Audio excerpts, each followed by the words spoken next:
রাত্রে ঘরের আবর্জনা ঝাড়ু দিয়ে বাইরে নিক্ষেপ করা যায় না, এই মন্তব্য শিরক। রাত্রে গাছের ফল পাড়া যায় না, এই ধারণা শিরক। রাত্রে মানুষকে বাকি দোকানের জিনিস বাকি বিক্রয় করা যায় না, দেওয়া যায় না, এই ধারণা শিরক। রাত্রে মানুষকে জিনিস কর্জ দেওয়া যায় না, এই ধারণা শিরক। সকালে সকালে দোকানের জিনিস বাকি বিক্রয় করা যায় না, এই ধারণা করা শিরক।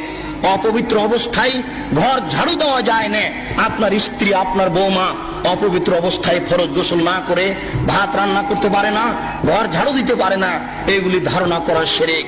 আপনার স্ত্রী আপনার বৌমা অপবিত্র অবস্থায় ফরজ গোসল না করে সব কিছু করতে পারে, ঘর ঝাড়ু দিতে পারে, ভাত রান্না করতে পারে, ভাতের পাতিল থেকে ভাত বের করতে পারে, মানুষকে খাবার দিতে পারে, পারে না নামাজ পড়তে, সালাত আদায় করতে, পারে না কোরআন তেলাওয়াত করতে, এ ব্যতীত যা